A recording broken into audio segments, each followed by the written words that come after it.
Hello, everyone! Christian Ryan here with a really wacky review! Now, before we begin, this question will determine the topic of the video. Have you ever went to school one day, see someone in the building, specifically in the nurse's office or principal's office, and you were like, who in the world is that? And then they later put on a show for you, and your parental figure or teacher is like, oh, that's a very famous person from a company you like. And you're like, oh, okay, I'm cool with that. So you do research and you end up loving that person because you find them great.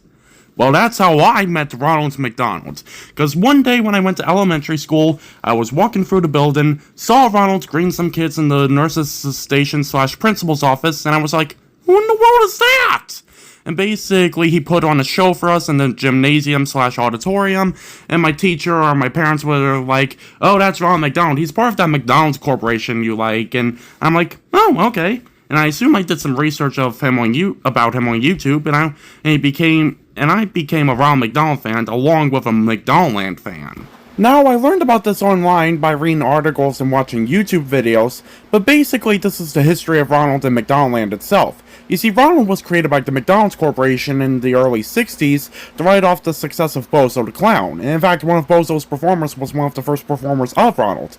But then, somewhere in the 70s, they wanted to create a new ad campaign to use Ronald in, and they saw how big of a success the Kroft Brothers TV show HR Puffin-Stuff was, so they asked the Kroft Brothers if they wanted to help them make HR Puffin-Stuff for McDonald's, and they did say yes, but they later got a call saying they were going in a different direction, and that was a complete lie because it's just months later they released McDonaldland, which happened to look a lot like HR Puffin-Stuff in a fast food sort of way, so the Kroft Brothers sued McDonald's while the successful ad campaign was going on because it really was a success, and McDonald's was guilty for copyright infringement and was given time to try to change up their campaign and check in with the courts to see if they did enough to see if they can still go on without there being a problem. And they eventually did get to that mark, but it eventually led to McDonaldland looking like a regular cartoony town. But either way, no matter what version of McDonaldland you saw, or at least I saw first, I love all versions of McDonaldland no matter what their flaws are. And I'm sure a lot of people agree with me on this because I've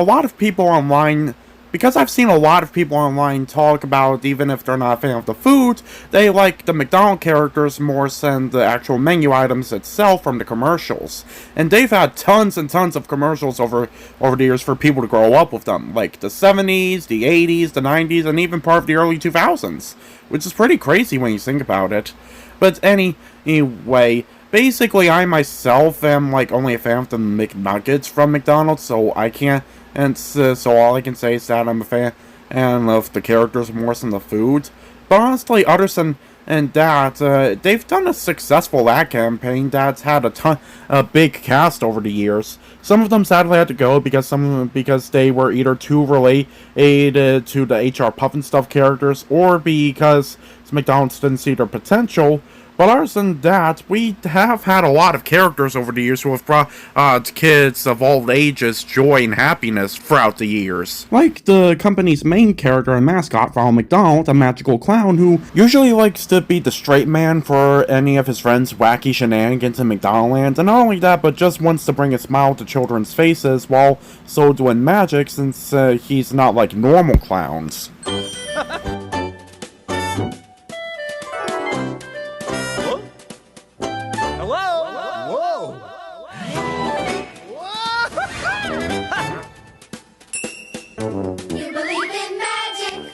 When you believe in magic, he loses more tops that way. Is there a Mickey Monster in my closet? no, but wait. There you go. Thanks, Ronald. Night-night. Grimace, Ronald's best friend, in the same vein as Mickey and Goofy being best friends, although Grimace is more dumb instead of goofy. And believe it or not, he's also a sentient taste bud who's his own species known as Grimaces.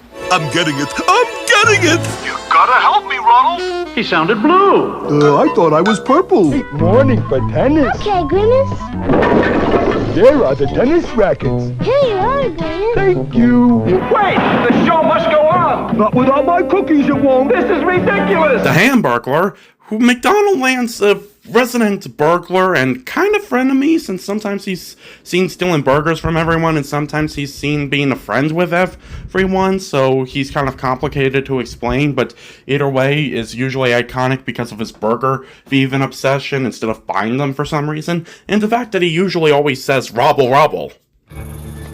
Rubble. Rubble. Rubble. Rubble. He followed Ronald and Grimace that day and tried to take their burgers away. But he couldn't have them. So he just grabbed them. Who's that? The Hamburglar. Bye-bye. I'll stop this Hamburglar guy. Just follow the arrows, and what'll he win, Birdie? A McDonald's cheeseburger. And he's down! Does this guy love cheeseburgers or what? Congratulations, you Hamburglar! Follow the arrow. Come on up. You won that burger. Rubble, rubble, rubble. Uh-oh. The good time, great taste. Not so fast. Of McDonald's.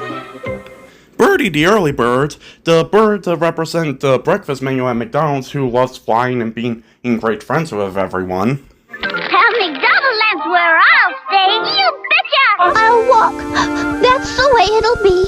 Try once more, just for me. And me? Rubble me. I'm trying for you.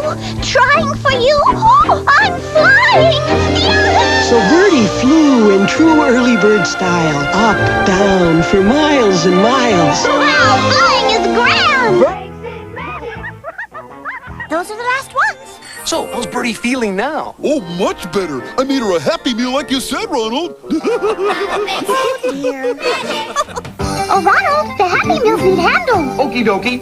Time for the great taste. Now who's gonna teach me how to land? Mayor McCheese, McDonaldland's resident mayor who has a cheeseburger for a head, and is unfortunately one of the characters who resembles Puffnstuff the most in not only design, but also voice, because even though he doesn't have Mayor Puffnstuff's voice, he does share the same voice as one of the characters from the show known as Dr. Blinky, an owl professor. And the winner gets this cup full of delicious McDonald's cheeseburgers, you know. And they're off! But don't worry, Ronald. We've hidden all the French fries. The goblins will have nothing to gobble yet. Oh, whatever. Suddenly, the big bad wolf jumped out. I know that fun stuff. You ought to know by now that all owls say "ooh." See what I mean? Oops. Excuse me, I got something cooking. My, those test tubes are right every time. Little devils. Well, now, yes, compose. Well, now, what can I do for you? Although both voice actors for the character is reusing the voice from the guy who played the Mad Hatter in Disney's Alice in Wonderland, so really, who's stealing from who here? Tea? Oh, I never thought of tea, of course. Tea. Sugar, 2 spoons, just 2 spoons, thank you, yes. Officer Big Mac, McDonaldland's resident officer, who usually tries to put Captain Crook and the Hamburglar in jail for stealing people's food. I got my sirens, my lights, and my radar. That crafty old Hamburglar won't get away from me. Now, if he can just find it. Oh, if I can just find it. Hi, Big Mac. Oh, hi, Ronald. Seen him? Little guy. Funny nose. Stripes. Wears a mask. The Hamburglar. Yeah, I'm gonna get him. That's what they all say. Captain Crook, McDonaldland's resident pirate who's obsessed with filet-o-fish sandwiches and tries to steal them from everybody like the Hamburglar, although he was later renamed the Captain for unknown reasons. All right, me mateys. Hand over all those tender golden filet-o-fish sandwiches you've got. What's this? An apple pie treasure map. 3 giant skips through the hamburger patch, and 3 kicks to the treasure. Where are those apple pies? How about them apples, Captain? Ow! Am I really that gorgeous? Well, a pirate, a buccaneer, an old sea dog, if you will. In my expert opinion, that is a booty diagram. What is that? He said it's a treasure map. The Fry Kids, originally known as the Goblins before they were changed to the Fry Guys, before they got female counterparts known as the Fry Girls, so they became a group known as the Fry Kids. These hairy monster-like creatures who are obsessed with french fries and take them from everybody. Although, to be honest, they're more lighthearted compared to McDonaldland's other burglars. Oh, Bob! Oh, boys! Is that Mom? Share your fries? Oh, it's Sharing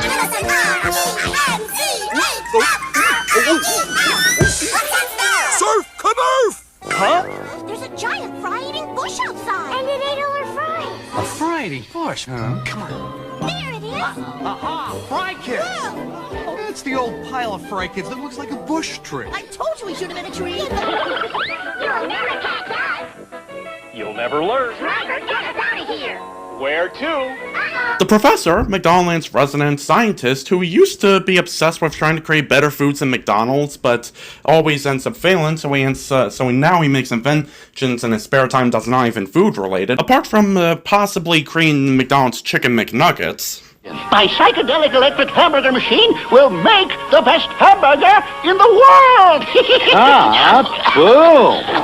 It worked. It worked. Well, almost. Laugh now, but when I'm rich and famous... Oh, come on, Professor.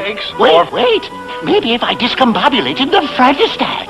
Professor, your new French frying machine was making everything go backwards. Oh, dear. I don't know what went wrong. Oh, there must be a screw loose somewhere. You can say that again. There must be a screw loose somewhere. Hey, Professor, what's that? I've invented a new way to call my friends to dinner. It's called the dinner gong. Your new invention? The goblins are coming! The goblins are coming! Hi, Professor. Ronald, I brought you Chicken McNugget. Professor, what are Chicken McNuggets? They're tasty chunks of boneless chicken you can dip. Throw the ball anywhere, Ronald. My new magnetic bat will hit it. Okay, Professor. It slipped. Don't worry. My bat will bring it back. It's a hit. Now, how do I stop it? Uncle Grimace, Grimace's Irish uncle who always visits McDonaldland whenever the Shamrock Shake's available. Hello, boys. I'm back, and I'm painting everything green to match the Shamrock Shake. And Grimace's aunts Millie and Tilly who once visited for a picnic. Glad Grimace invited you. Nobody invites ants to a picnic. We just show up. We love those characters and so many more, and honestly I love McDonaldland in general along with Ronald and his friends, because even though I'm not really a fast food kind of person, the commercial and concept is really fun and kind of deserves to have its own series when you think about it. A lot of people find nostalgia in it, to the point where McDonald's was actually bringing back these characters for special nostalgic meals for classic fans. Like how the adult Happy Meal with Cactus Buddy had Grimace, Birdie, and Hamburglar. When they introduced their best burgers ever, the Hamburglar came out of retirement. When they gave Grimace his own birthday shake, the Kermit Frost Happy Meal, which reintroduced the McNugget buddies from the commercials. And even Grimace, Birdie, and Hamburglar entering the world of Minecraft in order for the live-action movie. Not really a Minecraft fan, so I can't say anything about what I think about the movie. And they're fully embracing it this year, because back in August, they actually launched a McDonaldland meal for classic fans with a blueberry shake with cotton candy or some sort of pink frosting, which fully brought back McDonaldland to its core. And McDonald's had a whole campaign set, including a website that showed off McDonaldland regions and characters with a map, clothes, and traveling stickers, tins that came with the meal, that came with postcards and stickers, and not only that, but a full-on campaign commercial about McDonaldland that brought it back to what McDonaldland in the first place, thankfully without the copyright infringement, so I think they worked things out with the crossbars in order to make this happen, which strangely enough included the return of Mayor McCheese for some reason, and basically, people absolutely loved it, because people are going crazy online about this. I loved it myself since it looks so amazing, and I'm glad they brought it back. Honestly, I hope they bring it back for future things, but honestly, I'm not sure if that'll happen or not, since these comebacks with the McDonaldland characters usually happen unexpected. Like, we didn't expect the McDonaldland meal to happen, we didn't expect this Minecraft movie promotion to happen, we didn't even expect Grimace, Birdie, and Hamburglar to return for the adult Happy Meal when this first happened. So you see what I mean? You can never expect a thing. Although I do hope this McDonaldland promotion does have an effect on Ronald in this year's Macy's Thanksgiving Day Parade. Anyway, they're also trying to continue McDonaldland because they're now creating an online series or online movie called Lost in McDonaldLand, which is supposed to take inspiration from TV shows or movies where a human gets lost in a magical, mystical world, and the land's creatures have to help guide them through it in order to get home. With the creatures in this special being Birdie, Grimace, and Hamburglar.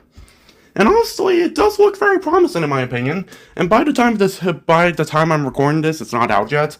And I'm honestly hoping to get this video out before the special, the Lost in McDonaldLand comes out on Tuesday. So, but honestly, the whole reason I decided to make this in the first place was because the McDonaldland meal promotion inspired me to review The Wacky Adventures of Ronald McDonald. A video I've been meaning to make for a while, but I've never had any motivation until now. You see, The Wacky Adventures of Ronald McDonald was a collaboration between McDonald's and Klasky Csupo, best known for animated shows like Rugrats. And basically, the series was sold as VHS tapes that could only be seen at McDonald's if you buy them there, and basically is about Ronald and his friends going on animated wacky adventures throughout McDonaldland. From what I know, the series was very, very popular because a lot of restaurants sold out of copies, and basically it probably kept Ronald and the gang alive before McDonald's decided to phase them out in 2003. So, hopefully before Lost in McDonaldland comes out, I want to take a look at all 6 episodes because it really is a fascinating series. Some people find it weird and kind of disturbing, which I won't lie, sometimes I can kind of see, but I've seen a lot of commercials where they do impossible things, and I feel like this series kind of captures the beauty of those commercials. So, with that out of the way, I want to finally get into these episodes. So, let's begin with episode 1, Scared City! Now, believe it or not, each episode opens with a live-action segment that's also with a live-action intro. And I think this is Klasky Csupo's first time doing live-action stuff since they are an animation company. Wake up, it's another day. Time to get going, let's sleep when we can play. Good morning, Sundae. Good morning, Ronald. I'm honestly not a fan of it because even though I guess it's somewhat creative, it's also somewhat weird in my opinion.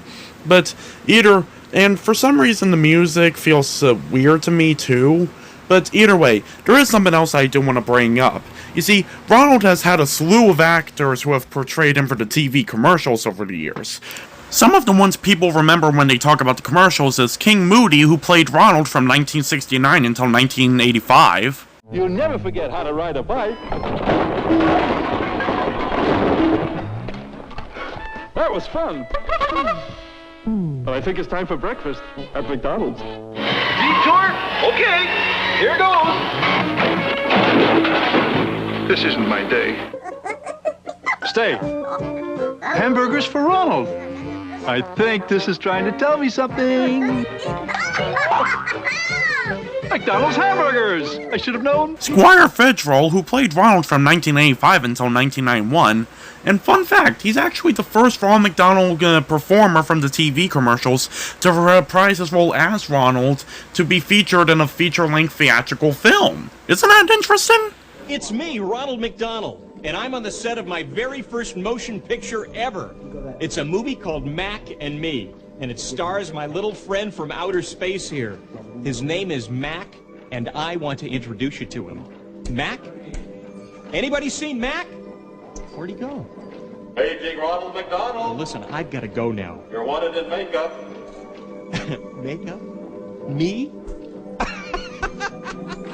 And centers Jack Doepke, who played Ronald from 1991 until 1999. Let's test my new Happy Meal Workshop thinking cap. Cool, Ronald. Think about your favorite Happy Meal, and it'll appear.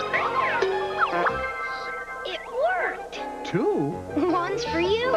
Thanks. Now let's make them disappear. And another thing is that Klasky Csupo decided to recast all of the characters who are already existing characters in the McDonald's franchise before they even came up with the series. But yet Jack Doepke is actually the only one who gets to stay on the series reprising his role as Ronald McDonald. In fact, I can't help but feel like Klasky took over the commercials for the McDonald's Corporation because Grimace and Birdie sound like they're voiced by the people who voiced them in the series. And not only that, but there was this one commercial about cartoons where Ronald turned him and a boy into cartoon characters when they wished to be cartoons. Now we can do this! Or this. Hope we can outrun this racer! Coincidence? I think not. Anyway, but they did also make a slew of new characters. Like, for example, Ronald has a dog named Sundae, who in the live-action segments has a super performer named Fern Troyer, but basically in the live-action and animated segments, his voice is provided by Dee Bradley Baker.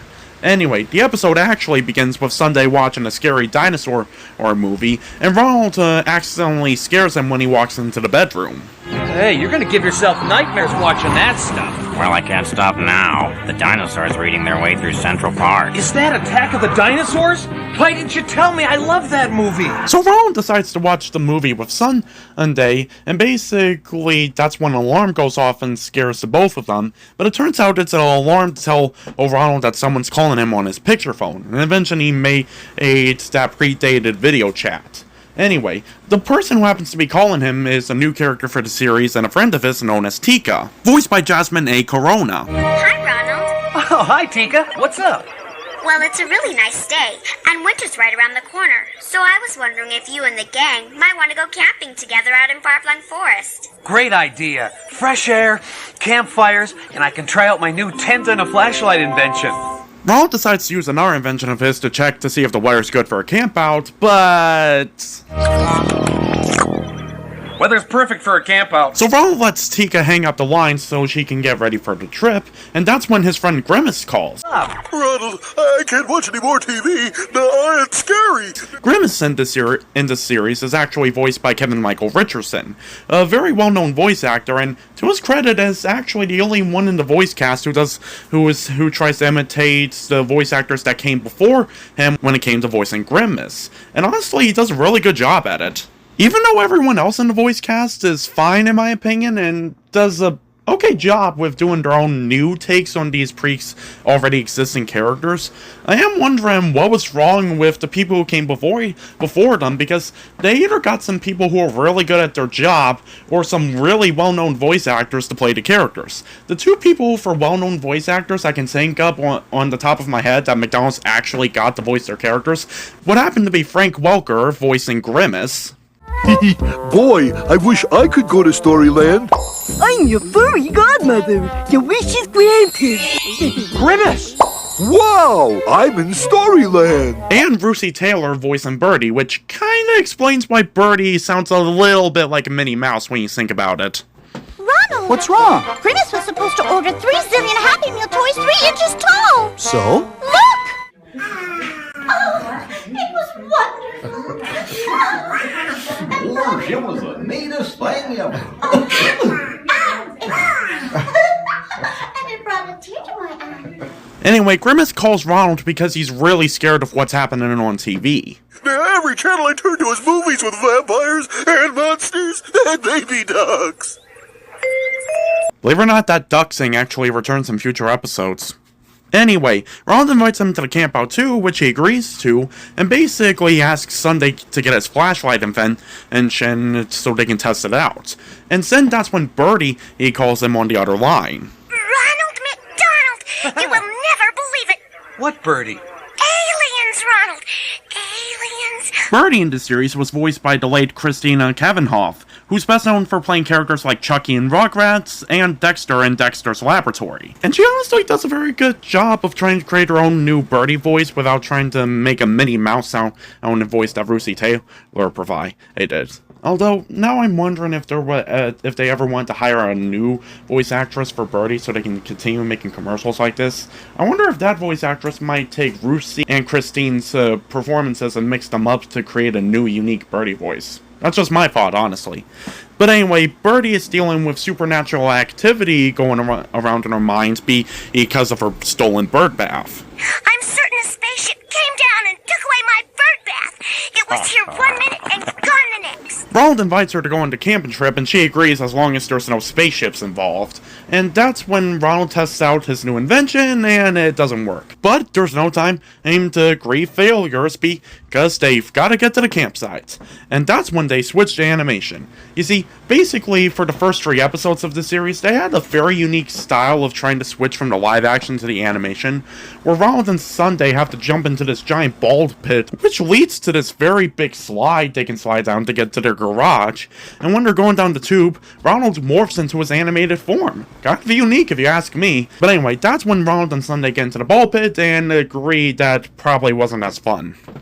Man, you gotta get some stairs. That used to be fun. Anyway, Ronald brings out his really snarky car. Honestly, I missed the magic funmobile.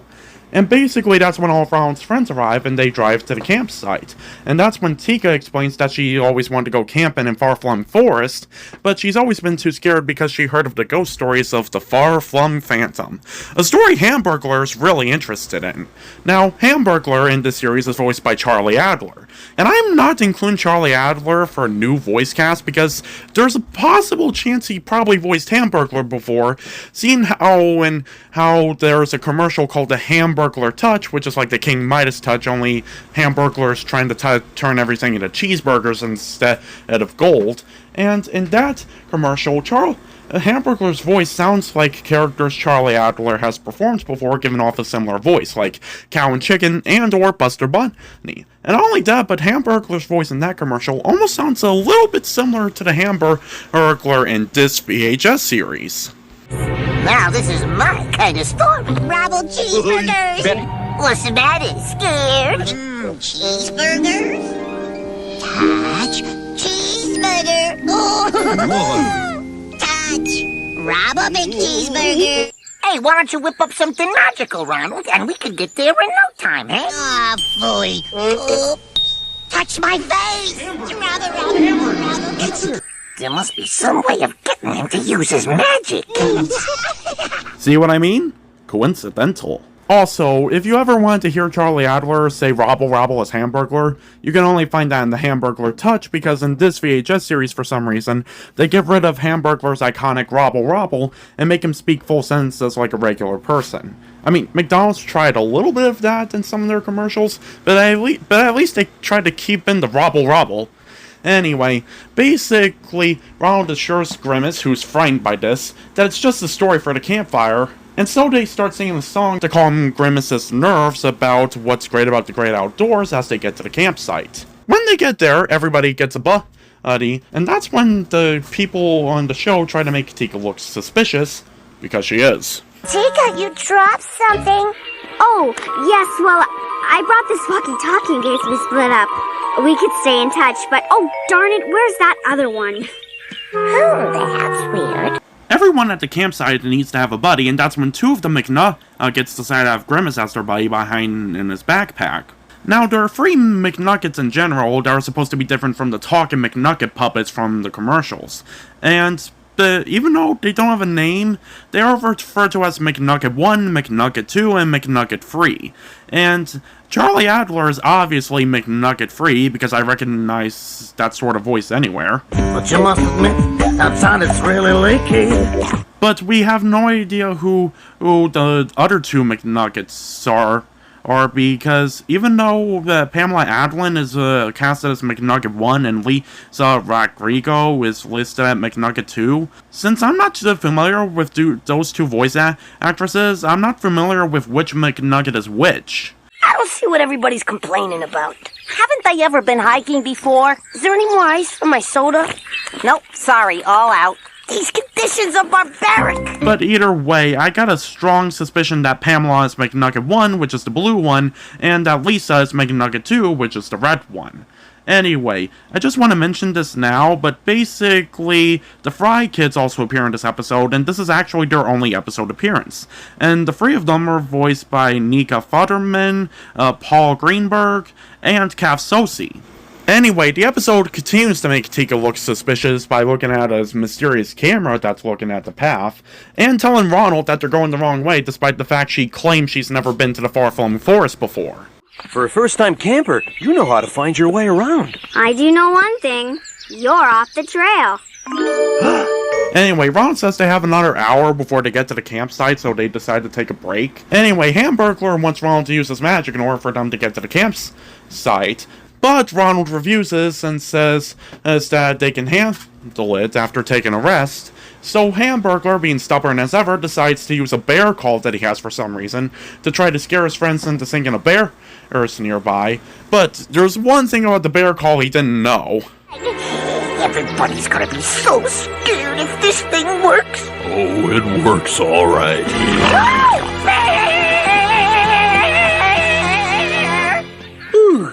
At least it's not the Phantom. So Hamburglar accidentally summoned the bear amongst all of them by the bear call, and everyone starts to run for their lives. Funny how a good bear chase can give you an energy boost. And even though Ronald doesn't use his magic to get to the campsite, he does use it in order to get rid of the bear. And when they finally do get to the campsite, they sing a song about setting up camp so they can finally be ready.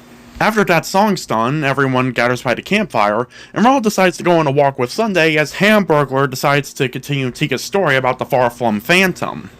While on the walk, Ronald and Sundae come across this really creepy house and decide to go back once they hear screaming, because after Hamburglar's done telling his story and scaring Grimace to fainting, basically Hamburglar pulls a prank on everyone that makes it seem like the far-flung Phantom is haunting the forest. And Tika's acting suspicious again by leaving with the McNuggets. Anyway, Ronald comes up with the plan and attack the Phantom to reveal that it's not a real Phantom, and that's when it starts to rain. That's weird.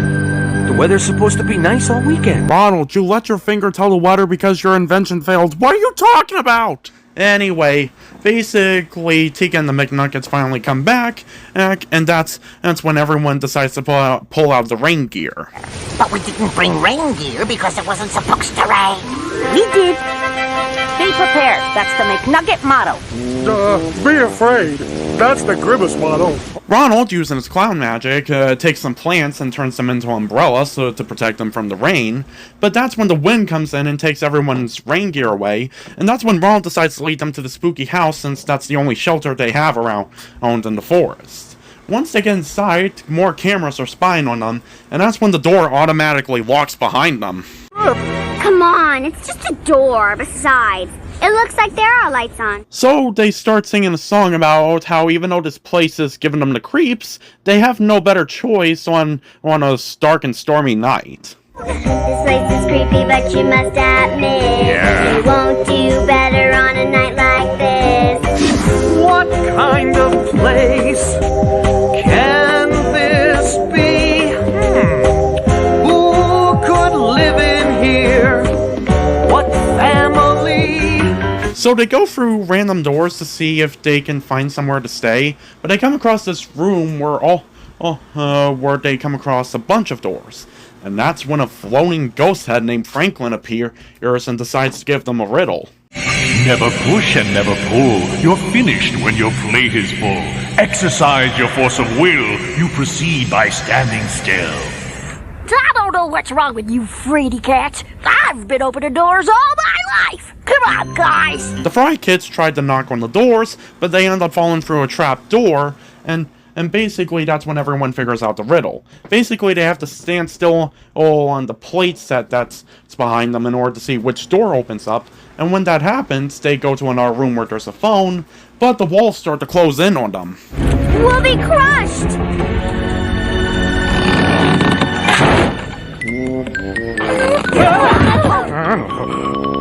We gotta be more careful.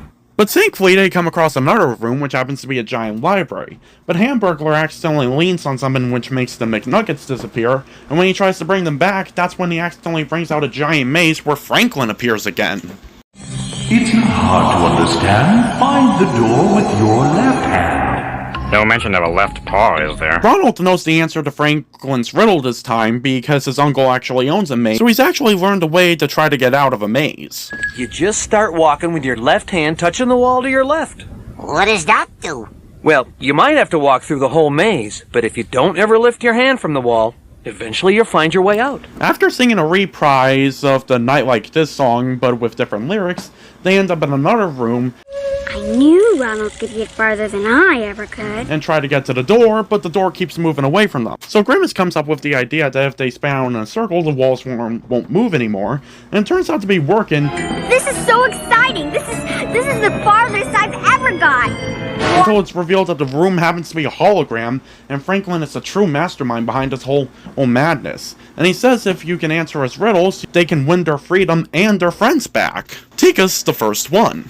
What is it that the more you take away from it, the bigger it gets. Oh, I know, a restaurant. The more you take out... Way too complicated. Franklin unfortunately tells her that she's wrong and the answer was a hole as she falls into a hole. Birdie and Hamburglar are next, but when they try to guess their riddle...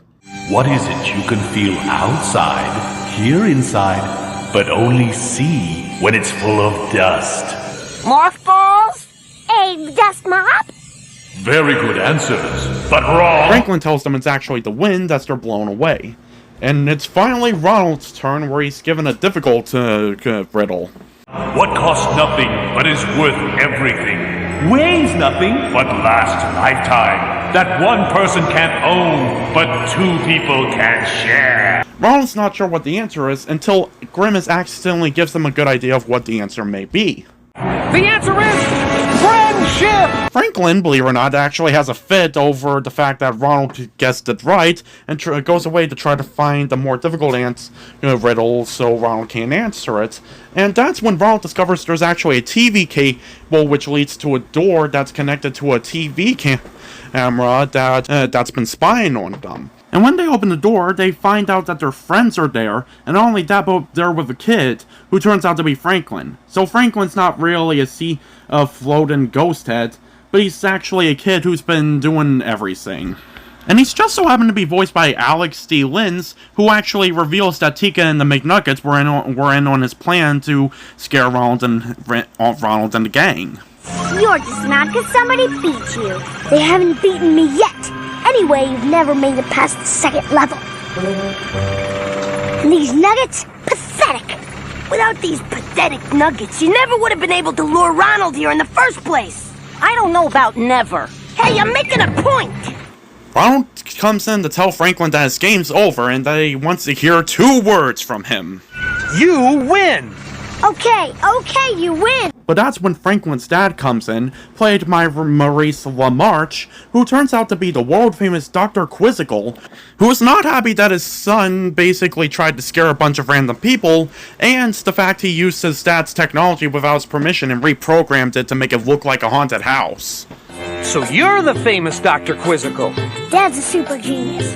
I'm gonna be like him someday. He can do just about anything. You're going to have to stop scaring people. I only use my work to help people, and now I'd like to help you. Dr. Quizzical offers Ronald and his friends a ride back to the campsite, and that's when Tika apologizes for getting Ronald into this mess in the first place. Sorry I tricked you, Ronald. But I really wanted you to play the game. And I couldn't think of any other way. I mean, she could have asked. But Ronald forgives her and asks if everyone else wants to come with them to go back to the campsite. And Franklin shows interest, but his dad doesn't want him to go anywhere until he apologizes for scaring them in the first place. But I like being scary. Franklin? Okay. I'm sorry. But his dad also does seem to be okay with Franklin going to the campsite, probably because, and this is just my guess on it, he's hoping if Franklin gets to spend time with these people, he'll learn that he should stop scaring people because it's not very nice. And honestly, I feel like it works because by the next episode, Franklin has completely lost interest in using his dad's technology without his permission and scaring people in general. So, I guess that works. Anyway, the animated segment ends with everyone at the campsite, and Ronald and Sundae going back to the live-action world, where it's shown that they have the same hard land, and then when they go back to their live-action house, as they do when they leave it. And that's when the live-action portion of the episode ends, with Ronald and Sundae watching a sequel to the Scary Monster movie, where the dinosaur is now a teenager. Why did I have to sit on that egg? Why? Science. Are you sure you want to watch this before bedtime? Thanks, but I'm okay, Ronald. With a friend like you, I'm not afraid of anything. And that's basically the end of the episode. A pretty good one, if I do say so myself, and honestly it does set up the tone for the wacky adventures of Ronald McDonald in general. Anyway, now that episode 1's out of the way, now on to episode 2, The Legend of Grimace Island. And it's honestly one of my favorites. The episode opens with Ronald showing Sundae one of his favorite hobbies, making a ship in a bottle. Isn't it neat? Neat? Ronald, this is a very unusual hobby. But then the phone alarm goes off and Sundae volunteers to get it while Ronald finishes the boat. And when he answers it, Grimace is just wondering where Ronald is, so Ronald eventually joins them even though he's now got a bottle stuck on his finger, and Grimace shows that he's actually gotten a letter in the mail that's to him. Dear Grimace, we need your help. You're our only hope. Save us, please. There's a treasure if you do. Signed, all the Grimaces of Grimace Island. Grimace Island?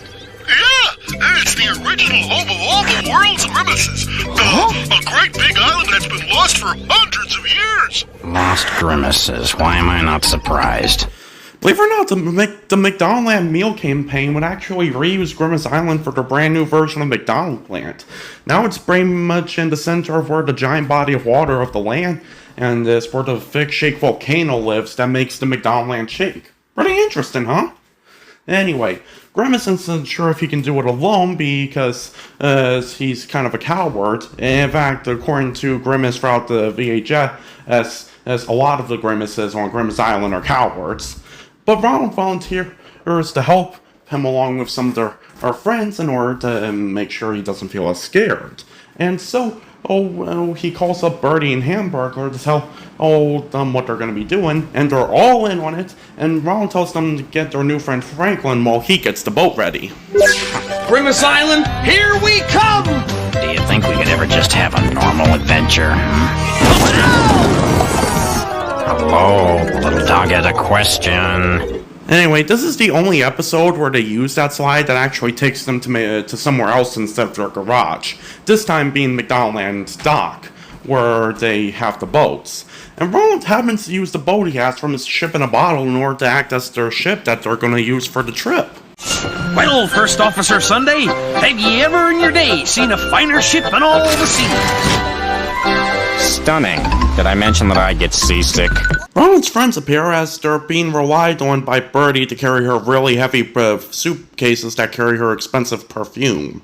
So, Grimace, you sure there's a treasure on Grimace Island? Yeah, the letter said so. Anyway, there's a pirate named Blaver watching, voiced by Bruce Weitz, and basically he plans to tell his boss One-Eye Sally about what he overheard. But that's when the McNuggets bump into him, and basically unaware that it's for evil and that he's doing evil intentions, they want to become pirates just for the fun of it. We want to be pirates! We want to be pirates! All right then, listen here, McNuggets. First, we have to talk to One-Eyed Sally and see if she thinks you landlubbers are fit for sailing. Yippee! He called us landlubbers! Ooh, I like the sound of that. I feel salty already. So as they leave to get to Grimace Island, Grimace reveals he actually doesn't know how to get there because nobody does. Because according to the legend of Grimace Island, a bunch of years ago, the Grimaces were happy people on the island, so there were never wars or any disagreements or anything, especially since they just wanted to dance with each other. But that's when a bunch of people came to the island and scared the Grimaces and decided to take all of their treasure. They actually missed one treasure chest, which is the only treasure left on the island, and the Grimaces were afraid that people might come back, so they did a big dance that shook the island to its core and broke it from the ocean floor, making it sail out to sea, lost to time. So they figured if no one could find them, then no one could hurt them.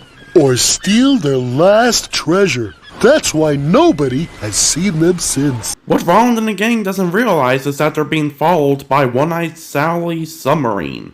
And One-Eyed Sally is voiced by Billy Hayes. And the McNuggets happen to have been accepted as pirates even though they don't seem to care that they're on an evil pirate submarine. Lucky thing I got that letter from Grimace Island, hey, Captain? Blather you, ding-dong! I wrote that letter. I knew that Grimace and his friends would sail to save the Grimaces and lead us right to the legendary Grimace Island. But for Ronald and the gang, since they don't know how to get there, Grimace feels like he's not very good at this, until Hamburglar sees that there's a map in his pocket, and basically Grimace reveals that's a map his great-grandma Winky gave him that's a map to reveal the new location of Grimace Island. Hold on! What do you know about reading maps? Hamburglar, we birds have an unswerving sense of direction. How do you think we migrate every year? But you don't migrate, Birdie. Details, Franklin, details. So as Birdie reads the map, they start singing a song about sailing the seas, with everyone being unsure about this because they've never done this, and Ronald being like, "Oh, come on, where's your spirit of adventure?" way. Later, after the song, Hamburglar's trying to fish, but not a lot of stuff is biting. But he actually got something, which happens to be a giant whale that shoots them on a water guy, so sending them to their next location. And as Ronald is enjoying the beautiful weather, it suddenly turns into a dark and stormy weather. Ronald plans to blow the storm away, but when he gets up to the crow's nest...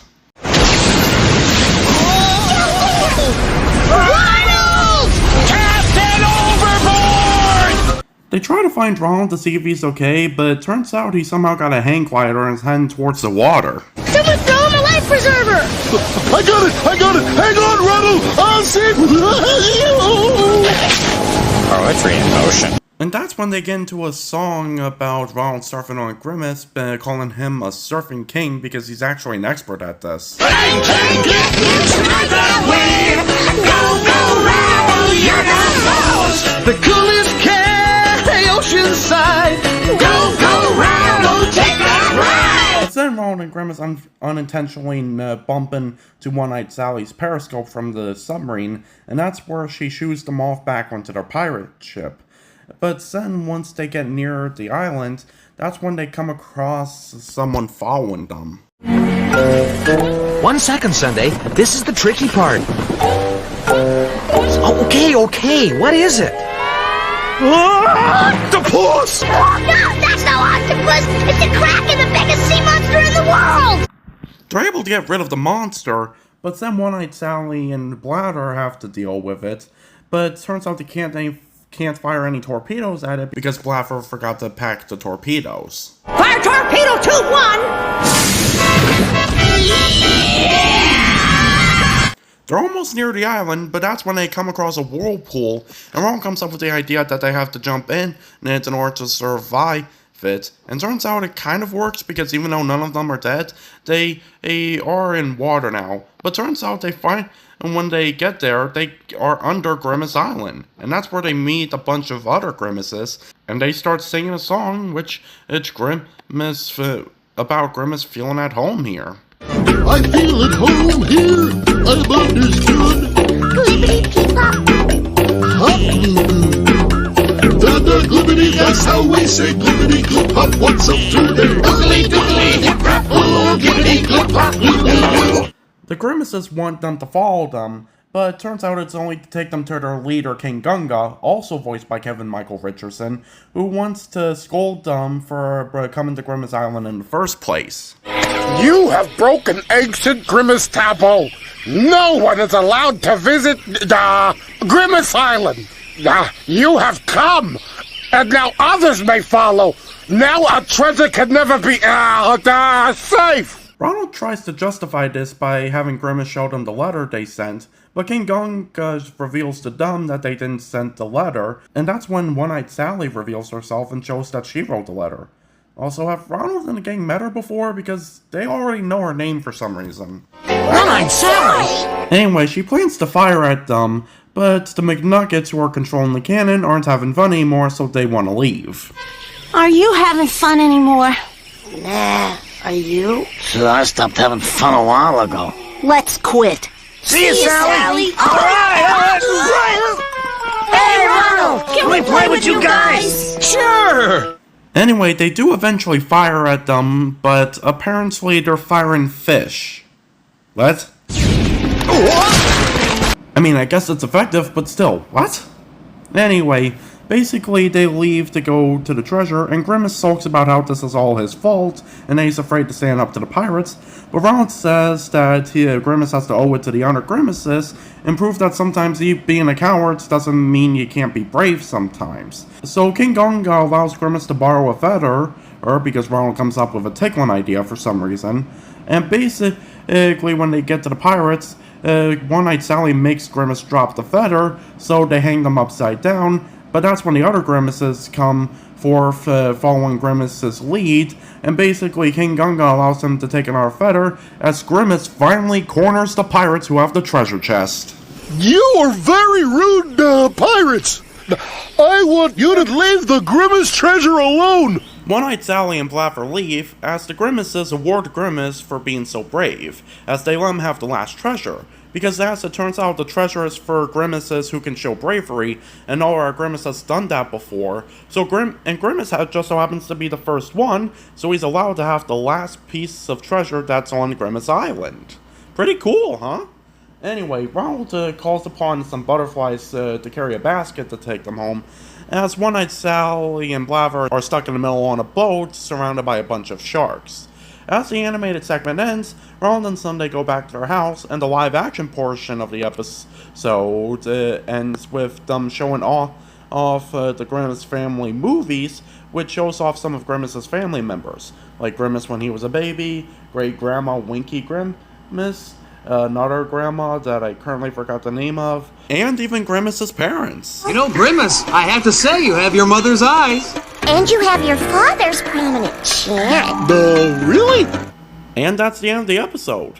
Honestly, it has a lot of fun moments in it, which is why it's one of my favorites. Either way, basically that was the episode. Really great one.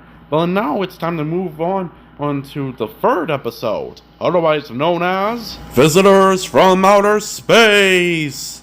It starts with Ronald and Sundae in Ronald's bedroom reading a bunch of newspapers with a bunch of fake news. But Sundae actually shows that he has a supernatural side when believing that they're not alone in the universe. And it turns out Ronald agrees with him because apparently everyone in McDonaldland believes in aliens. And seeing how they had a commercial in the 80s where they met an alien named Cosmic, I guess that's not uncommon. But this is supposed to take place in a universe where Cosmic is technically not a character in the show, so I don't know how it comes off, but it comes off as whatever it is. And it turns out Ronald is in charge of the McDonaldland Alien Action Plan, otherwise known as MAP. MAP. In the event of an alien sighting in McDonaldland, the witness shall immediately contact me, Ronald McDonald, by way of my trusty wrist communicator.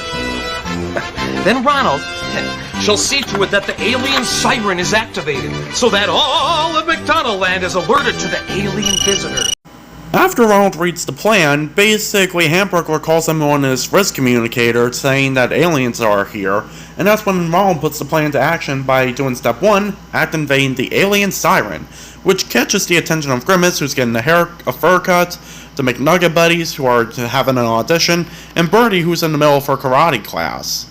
Anyway, so all of them, including Ronald and Sundae, move on to step 2, meet in the center of McDonaldland, and then after they do that, basically they do step 3, which is that they don't want to attack the aliens or anything, but they want to form a welcome committee. Oh, aliens, we welcome thee, yes, with our McDonald symphony, hey, with voices full and hearts inspired, we'll sing to you till we get tired. Anyway, you notice how Hamburglar is missing from the alien action plan? Well, that's actually because there are no aliens. He lied. And basically the only reason he lied is so he can do what he does best, steal burgers from McDonaldland. And basically he only checks up on Ronald and the gang once in a while to make sure they don't see him or realize what he's doing. But Ronald eventually gets suspicious over this because the Hamburglar sent him to one too many places with no aliens. And that's when Ronald decides to confront the burglar about it. So, Hamburglar, having a busy day? Oh, Ronald, good to see you. I gotta go now. Time to do my laundry. Since when are you wearing every burger in McDonaldland? They're part of my spring fashion collection. Hamburglar is eventually exposed about lying to everyone about the alien thing, and Ronald, even though he understands why Hamburglar can't help steal burgers because he's a Hamburglar, which, let's face it, is kind of understandable if you know the commercial history, he does tell Hamburglar that fibbing will just get him into a lot of danger or trouble someday. Which I know you can't help, being the Hamburglar and all, but someday you'll learn that fibbing just gets you into trouble. But Hamburglar laughs all of this off because apparently he's an alien non-believer, but that's when a UFO actually appears and tries to abduct Hamburglar. He does the alien action plan like last time, but nobody believes him because he lied about it in the first place. You know, you can fool me once, you can fool me twice, but then you can only fool me a few more times till I start to catch on. Hamburglars run all the way to his house, which is apparently near a statue of him and Ronald and everyone else for some reason. And as it turns out, the alien doesn't want to abduct him, he's just trying to have fun with him. The alien is named Org, played by Carl W. Wolf. And reading this, he was supposedly Hamburglar at one point, so they just replaced one Hamburglar with another Hamburglar and decided to have the Hamburglar they replaced play a different character, so it's Hamburglar talking to Hamburglar, making it the same situation as Frank and Brucey? My name is Org. Are you the leader of this planet? Yeah, I am the leader.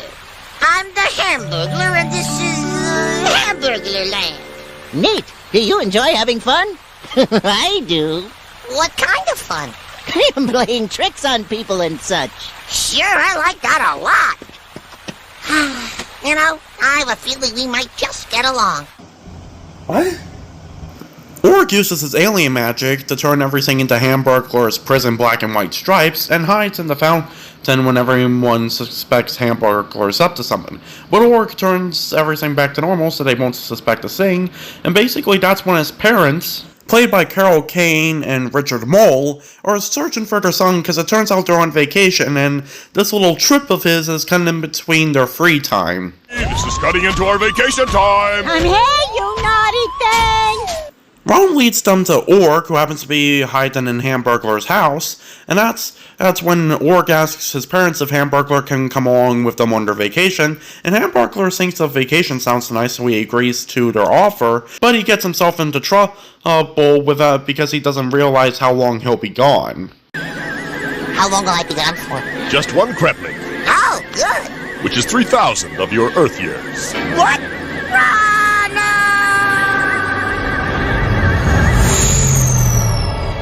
Bye, leader. Catch you whenever. Oh, I tried to stop him.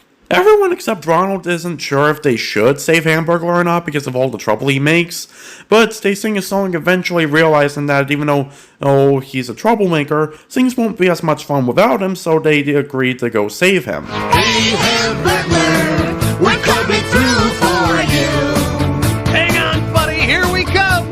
Ronald uses his magic to turn one of the playground equipments in the park into a big rocket ship that they can use to go to outer space, and when they climb aboard, it's time to leave the atmosphere to save Hamburglar.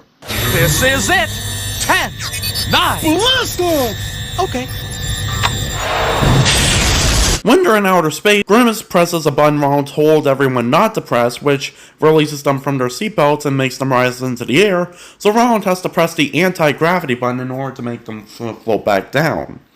Meanwhile, on Org's parents' spaceship, basically Hamburglar is begging for everyone to take him back, but they aren't understanding, and basically when Org sees the spaceship, he decides to have a little fun by releasing stuff onto them even though Hamburglar doesn't want him to.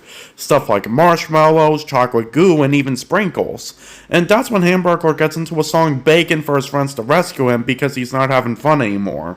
Rescue me, 'cause that's what friends are for. Rescue me, let's not hurt anymore. Rescue me, don't you love a good prank? Rescue me, not right now to be frank. Grimace thinks he should press another button to try to save everyone, but he accidentally sends himself into outer space, so Ronald volunteers to try to save him, so they end up on a shooting star or a meteor or something, but then eventually land in a very difficult situation. We did it! Finally on solid ground!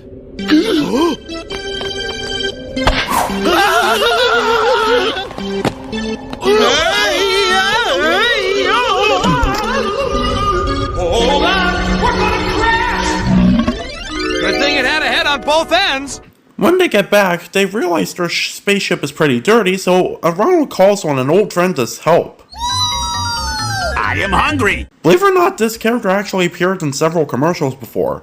Basically, this is I Am Hungry. And no, I'm not saying I'm hungry, basically that's his real name. No, I am hungry. Oh, that's his name. I Am Hungry is voiced by the same guy who voices him in the commercial, Jeff LaPenton. Although, to be honest, I can't but feel like they could only afford Jeff once, because I Am Hungry actually said a lot more than just his own name or telling people that he's hungry in his debut commercial.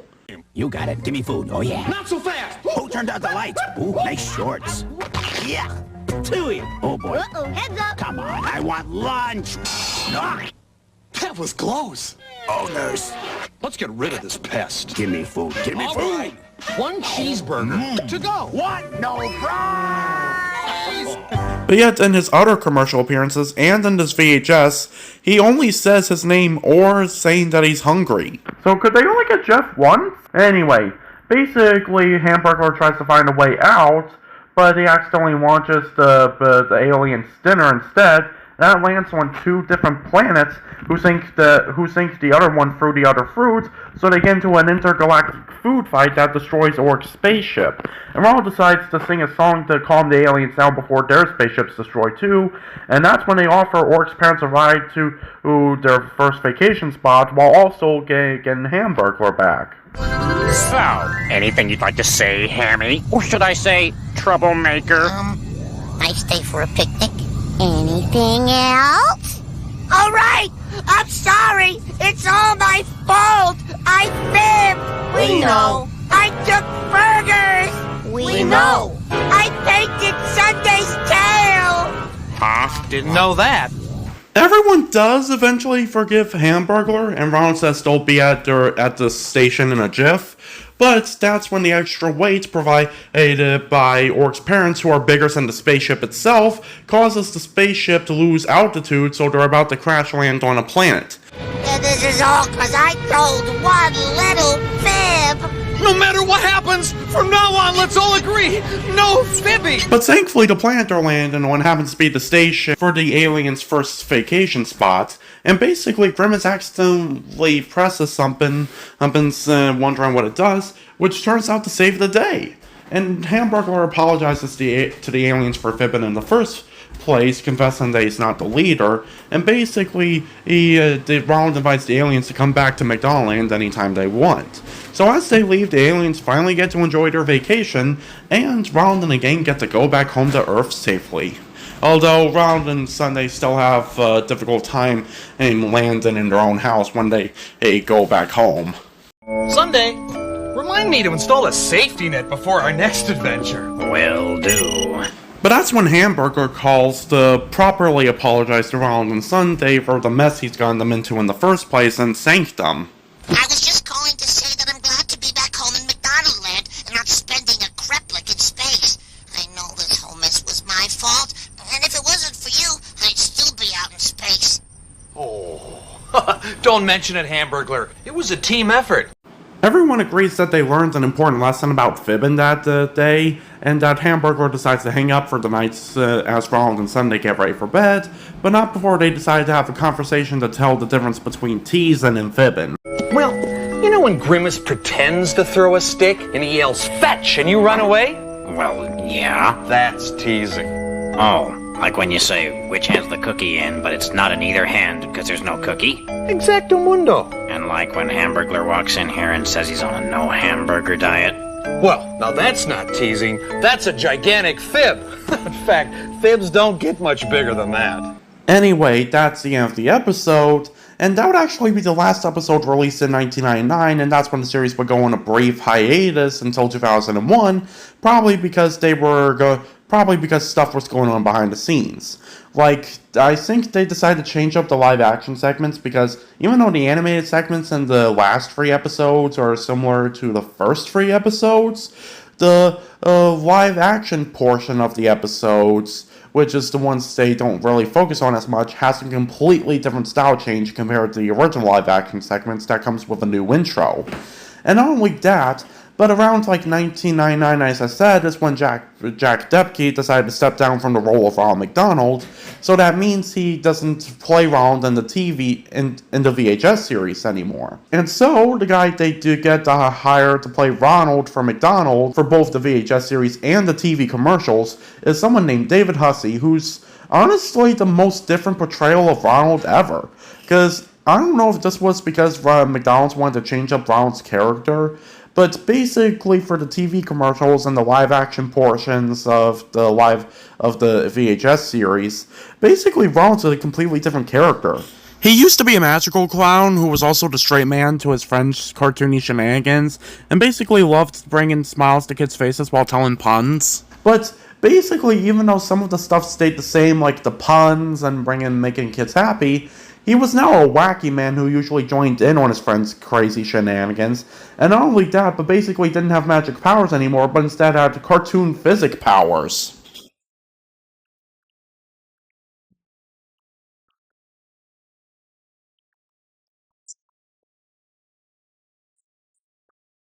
Ronald, where did we find a dragon? The back seat?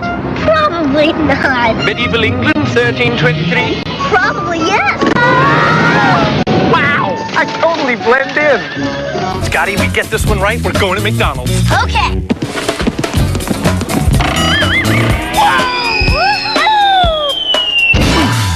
I guess we got it right. Class, if I put 10 McNuggets in this pocket, 20 in this pocket, and 20 in this pocket, what do I have? Really heavy pants. Impressive. Now for some suds. Where to, boss? Fellas, I said suds, not spuds. Hey, back to the couch. Couch potatoes. Bunny.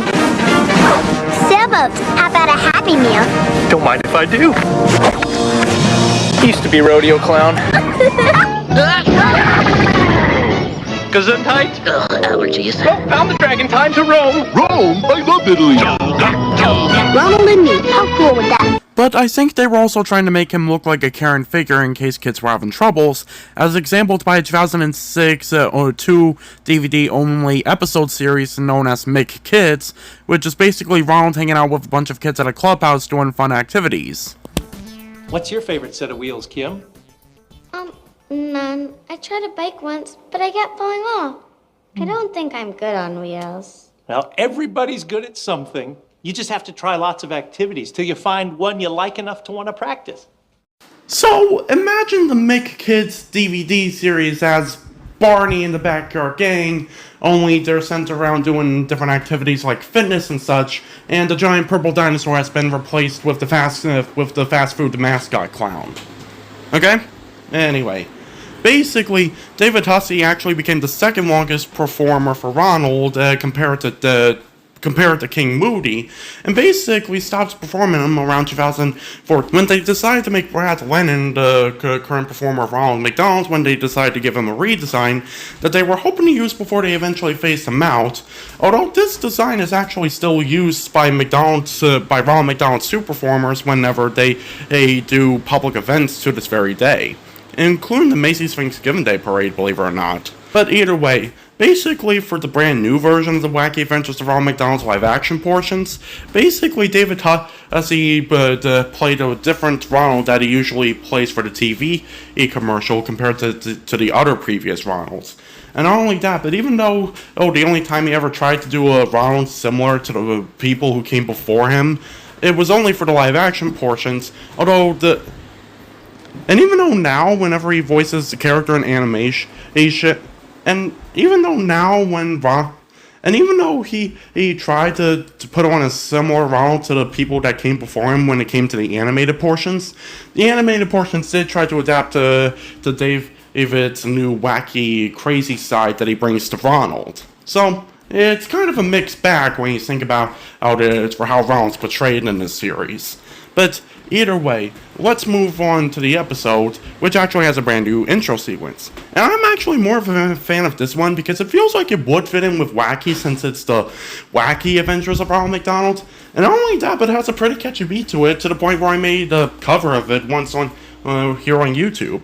But either way, at least they now have a new intro that kind of fits with what the show's title says. On the way to play, on the run for fun, going miles for smiles, come on everyone! Anyway, the episode, titled Birthday World, opens with Ronald reading a birthday card from astronauts who sent him anti-gravity boots as a birthday gift. Pretty cool! That's one small step for me, one giant leap for clown kind! Batteries must be low. One thing I should note about the new live-action segments is that Sundae no longer appears with Ronald, probably because of the fact that people complained about his live-action design, because I heard some people online say that he looks creepy in live-action. But basically, whenever Sundae's in the room, he's only heard off-screen. But anyway, another thing is that Ronald now breaks the fourth wall because he has no one else to talk to. And not only that, but basically in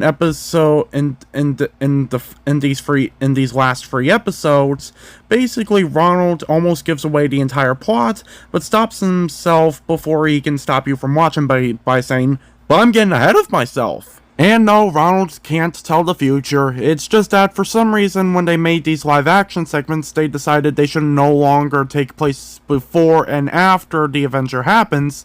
They should only take place like after the adventure happens, like maybe a couple of hours or a day or maybe even more than one day. So basically, Ronald just shows us what the adventure was like on a giant cartoon screen. But anyway, basically, Ronald says something like that when he almost gives away the plot when he takes off his anti-gravity boots. But I'm getting ahead of myself. But anyway, after he's done explaining, he tries to find where his regular shoes are, and turns out he accidentally lost them in the weirdest places because one's on his back and the other's in a fish tank. Hey, what are you doing in there? Get it? What are you doing in there? Anyway, his computer tells him it's almost time for the adventure, so Ronald puts on his shoes and starts the machine that shows off what the cartoon is. The cartoon begins with Ronald wondering where everybody is, but turns out they're either in some outdoor location of McDonaldland that has phones, or inside their own houses, as they all call each other to tell each other that today's the day they're going to give Ronald a surprise birthday party because it's his birthday. But when Tika tells Hamburglar this, basically Hamburglar's worried because he forgot it's Ronald's birthday, so he doesn't have a present to give him. It's a birthday day! Yeah! I don't have a thing! It's a birthday day! Yeah! Nothing I can bring! I know in the previous episode, the Hamburglar sent his friends into space because he got abducted, so this shouldn't mean anything to him. But it turns out he really cares a lot about trying to get Ronald a good birthday gift for some reason. Oh, of all the days to mess up, I had to pick Ronald's birthday. I'm not a Hamburglar, I'm a Hambungler. But what Hamburglar doesn't realize is that an evil scientist named Professor Thaddeus J. Pinchworm, voiced by Phil Snyder, sees Hamburglar and thinks he might be a ploy into his evil world domination plan. So he disguises himself as a theme park owner to seem like a silver lining for Hamburglar's giftless troubles. Ah, what you need is a trip to a fanciful, magical world where troubles are yesterday and fun is the national bird. I'm talking, of course, about Birthday World. It's gonna cost $1 zillion to get in. You are one sharp customer. Normally it costs just that, exactly $1 zillion. But because you strike me as a fine, upstanding McDonaldland citizen, I present you with free tickets! Free tickets? Oh, this is great! I'll have the best gift of all! Oh, thanks, mister! It's Professor, you spineless little I mean, you're welcome! Sundae leads Ronald to where the surprise birthday party is, even though Grimace accidentally gives away the surprise. But either way, Ronald's still surprised because until Grimace said something he wasn't aware. And basically that's when his friends give him the birthday gifts. Like Birdie made a hat for him, Grimace made a ridiculously long poem for him. His clothes are striped, his feet are large, his nose is cherry red. My friend, his name is Ronald, not Dwayne or Sven or Ned. Oh, Grimace, that was so great. With cheeks of white and fingers 10 and clothes that are wrinkle resistant. How many verses are there, anyhow? 27. Time for cake. Tika got him silly glasses, Franklin made Ronald his own Ronald toy, but Sundae got him a dog bowl because dog bowls are close to his heart, and the McNuggets even made a special dance for him. When everyone wonders what Hamburglar's gift is, he reveals it, but nobody knows what Birthday World is. Anyway, they decide to give Hamburglar's gift a chance by going to Birthday World, but when they get inside, Thaddeus locks them inside, and so they're now trapped. But they decide to try to have fun anyway, so they sing a song about having fun, But unfortunately for them, this theme park is absolutely terrible. It's like if Oscar the Grouch or Rat in the Hat or those guys from the Follow That Bird movie worked together to make a bunch of carnival rides for a theme park. They all work terribly. These rides aren't funny, they were built by a hack. If I paid money, I'd ask for it back. We don't want to stay here anymore. Never had a birthday like this before. Pinchworm leads them to the only working ride in the entire theme park, which is an indoor roller coaster, which happens to be how he activates his evil plots by having them stuck on a ride by scaring them first before he uses a machine to zap them. And what does the machine do? Well, it does this. Look at Ronald, he's funny. Look at you, you're funny. Yeah, look at the itty bitty McNuggets. Look at the not so itty bitty Grimace. I'm a puppy again. I can't believe it! That crazy Ray! It made us all younger! Anyway, Tika and Franklin are the only characters who returned to the babies because basically they were already kids to begin with. But they try to find a way to escape because Pinchworm's coming after them, but he sends his robot dog to try to get them, and basically they escape again, and that's when they end up in a dead end where Ronald uses his magic to make a maze for them to escape, but unfortunately he gets stuck in his own maze, so you probably should have thought that through before you made the maze.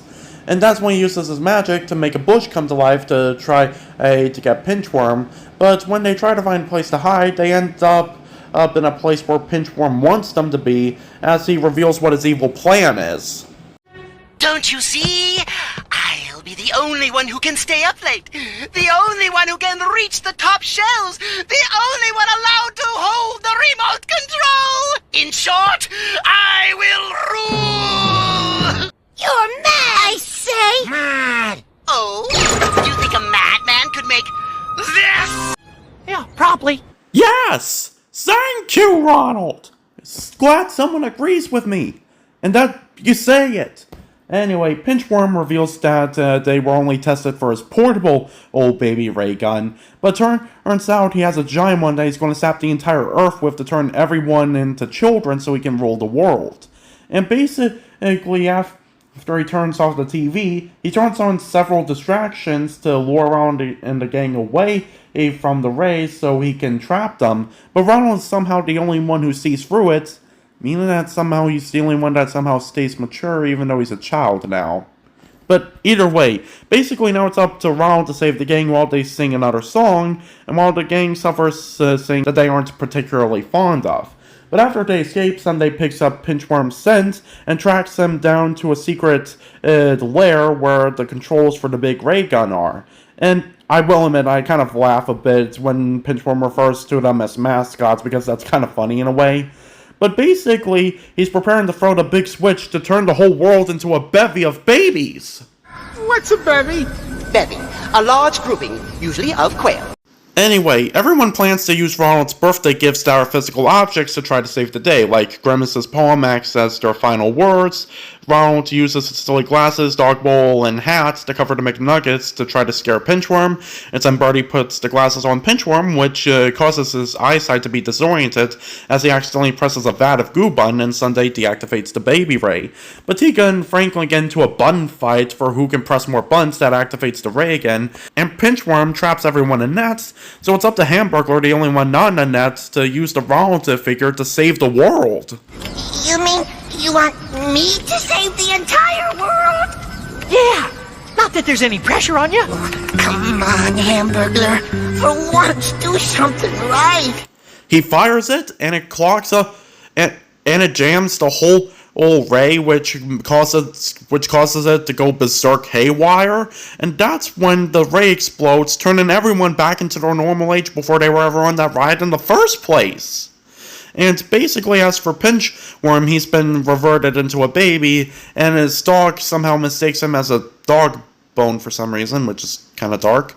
And as everyone goes back to McDonaldland, Hamburglar is offered the first slice of Ronald's birthday cake.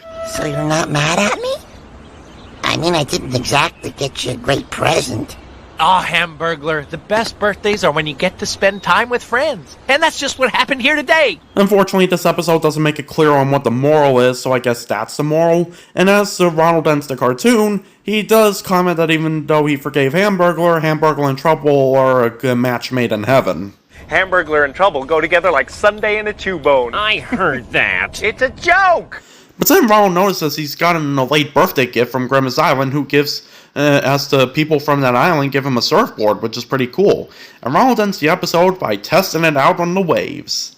And that's pretty much Birthday World. Honestly, it's sort of good, but also not one of my favorites, to be honest, because of some elements. But other than that, it's a pretty good video with a crazy idea, to be honest. But now let's move on to the next episode, Halftime Will Travel. It opens with Ronald trying to reset his clock, but it's not going so well. And basically Ronald goes into an interview with himself to mention time, and he ends up juggling clocks, which is honestly an impressive skill, seeing how clocks aren't exactly like things you juggle. But anyway, the computer tells him it's almost time, and he starts up the cartoon, where basically Ronald talks to his friends, seeing what kind of adventure they want to have. How about a Renaissance adventure with knights, swordplay, and beautiful maidens? Or a horseback adventure with horses and backs and, adventure. Those are both great ideas. How about a disco adventure? Disco adventure? Yeah, I'm a dancing fool. Wow. And in case you're noticing the McNuggets are missing, that's because this is the only episode in the series that they don't appear in. But anyway, they decide to go to Franklin's house to see what he would want to do, but Franklin says he can't do anything until he cleans up the lab like he promises his dad. Listen, if we all pitch in and work as a team, we can finish in no time. Then we can all have fun together. This whole team thing is a problem.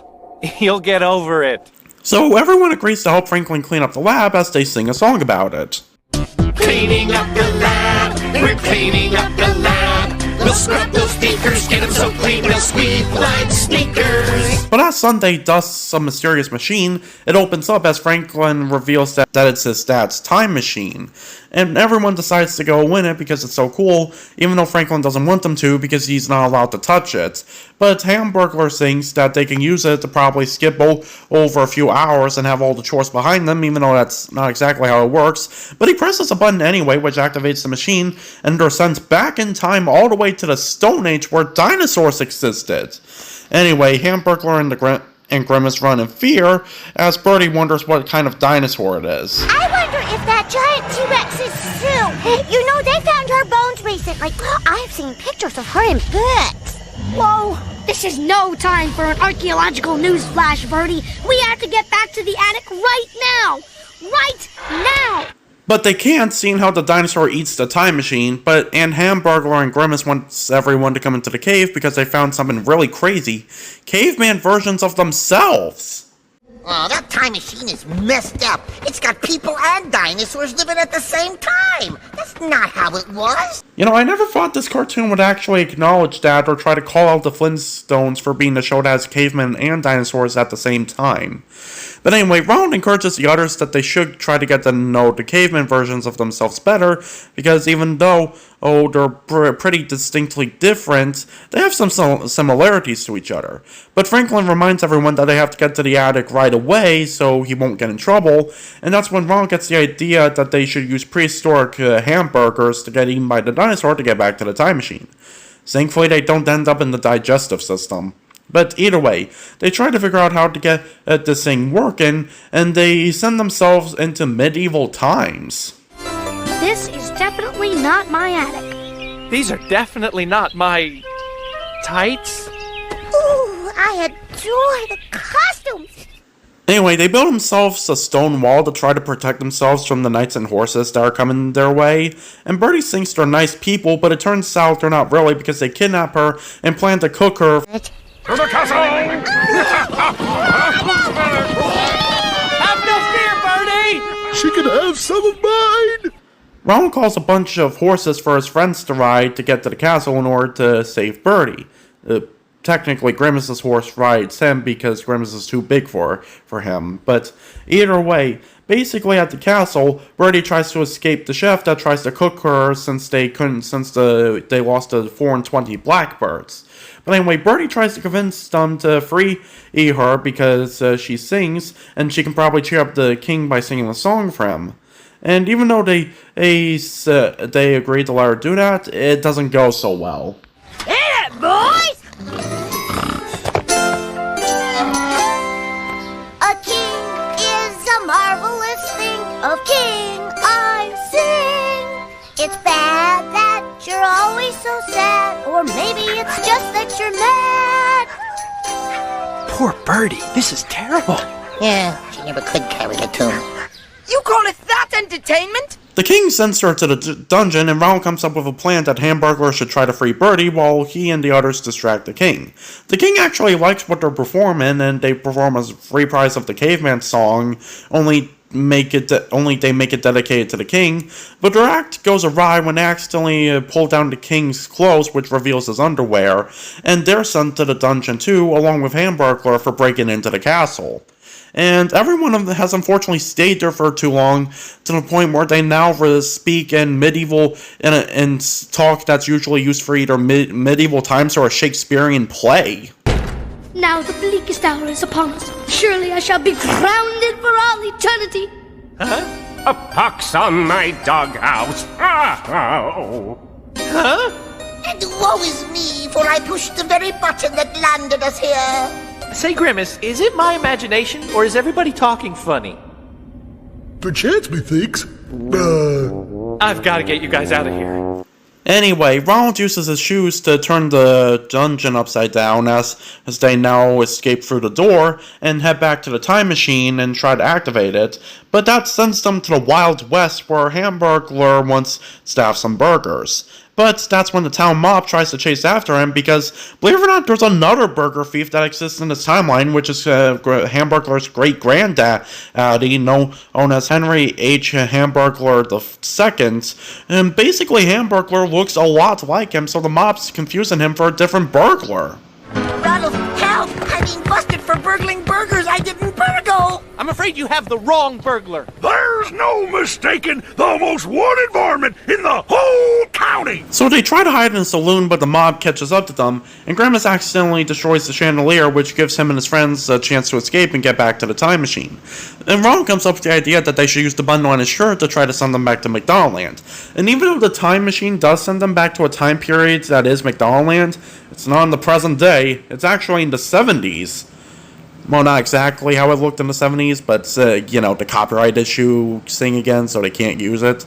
But one thing they do run into that I'm surprised they were able to do in the first place is run the Mayor McCheese voiced by Bob Joles. Ronald McDonald! Well, I'll be a burger in bell bottom. Oh, whatever, don't you know? Is it the fog machine in here, or are you doing something with your hair? It's a long story. Anyhow, it's good to see you again. I'm surprised they could have him back, seeing how he was one of the things that had to go because of him having a lot of puffin stuff or relatability to him. But basically, it's cool to have him back, even if it's just a quick cameo. Anyway, Ronald fixes the button and they're sent back to Franklin's attic, but unfortunately, the time machine causes a bigger mess, which creates a lot more work for them. Seems that trying to cut corners only made extra work, right, guys? Point made. I'm in the doghouse over here. Me too, and I'm not even a dog. Anyway, they clean up the lap again with a song reprise, and Franklin's dad comes back saying that Franklin should enjoy his weekend instead of cleaning up the attic, even though he's still proud of his son for doing what he asked him to do. And he wants to give his friends the reward of using his time machine, but they leave because they've had enough time travel for one day. I'm not sure if they eventually told Franklin's dad about what they've been through, but I feel like they should have at some point, or at least did at some point, because I would like to know if someone used my time machine and it's almost out of fuel. But anyway, basically the cartoon segment ends with Ronald re-enhancing the moral of the lesson, which is that you should always not find the easy way out of work. But basically now it ends with Ronald trying to call Franklin because his dad's time machine has a few more bugs in it. Everyone always blames the bugs. You know, I don't have to take this. Franklin? Don't know quite how to tell you this, but... And that's the end of the episode. Pretty creative one, so it's a lot more fun. But now it's time to move on to the last and final episode of the Wacky Adventures of Ronald McDonald, The Legend of McDonaldland Lock. And fun fact about this one, you see, it was originally released in 2003 and wasn't sold at McDonald's like all the other videos. It was actually sold on a different website, but yet people didn't know about it, so a lot of people thought it was lost media. That wasn't until someone in 2015 finally found the VHS and uploaded it to YouTube, and now a lot of other people are finding the VHS copy and uploading their own versions of it on YouTube. Pretty interesting, huh? Anyway, the episode opens with Ronald playing a pair of bagpipes that he got from McDonaldland Lock, but it turns out he's not very good at it. Note to self. Self, never buy rusty bagpipe. And when he calls his bagpipes rusty, apparently the bagpipes become sentient and try to have a tickle attack on Ronald for calling them rusty. You're not rusty, just a little temperamental. Anyway, Ronald tries to stop the adventure after that's over, and the audience tries to tell him that there's a monster at his window. But Ronald mistakes this as one to see the monster in their adventure, so he starts up the machine to start up the cartoon. And the cartoon opens with Sundae getting a letter from his favorite cousin Scotty from McDonaldland Lock, who invites them all to go over to their big celebration. So Ronald calls over his car, again, Mr. Magic Funmobile, and basically they drive over to the shores where McDonaldland Lock will be. But while they're driving there, Birdie reveals she's actually that she enjoys gossip, as she accidentally reveals secrets her friends wanted her to keep secret. Like the fact that Grimace once spilled a hot fudge sundae all over himself, and then wants to remind everyone of that again. Hey, wait! You said you wouldn't tell anyone, Birdie! Oops. Sorry. If you have anything you want to keep quiet, don't tell Birdie. Oh, Hamburglar, I only told a couple of people that you sleep with a teddy bear. Birdie! Anyway, Sunday reads on the letter that there's a bunch of fun things to do at the festival, and if you're lucky, you might see the McDonaldland Loch Ness Monster, who is supposedly living in the big ocean that's near McDonaldland Lock. Who'd be dumb enough to believe that? I would, but then I also thought Birdie would keep quiet about my irrational fear of duckies. I did keep quiet about that, Granny. Oh, thanks. You know, I believe in that sea monster. And I believe you're one patty short of a Big Mac. Anyway, Ronald's car does have the option to turn to a boat so he can sail over to McDonaldland Lock, but the car doesn't want to because he doesn't want to get wet, so Ronald promises to get something for him if he does it, and he agrees to it, so they sail over to McDonaldland Lock. Oh no! I see it! A monster! It's horrible! It's scary! It's... Your reflection. That doesn't make it any less frightening, Birdie! Anyway, as they sail over to the lock, basically they sing a song questioning if monsters are real, and wondering if they're friendly like the ones on Sesame Street, or if they're big scary creatures like the ones in the horror films. But while they sail, they don't realize that they're actually above the McDonaldland Lock monster, who, fun fact, happens to be named Simon. And Simon's voiced by Ewan McDonald. Anyway, once they get there, they finally meet Sundae's favorite cousin, Scotty, played by James Kevin Ward. Cousin Sundae, please introduce me to your good friends. I've heard so much about them. Well, this is Ronald. Well, blow me kilt right over me head. It's just the way I imagined him. Hi, Scotty. After that, they meet the great artists Styles and Pip, who are hired by Scotty to make a statue of their great uncle.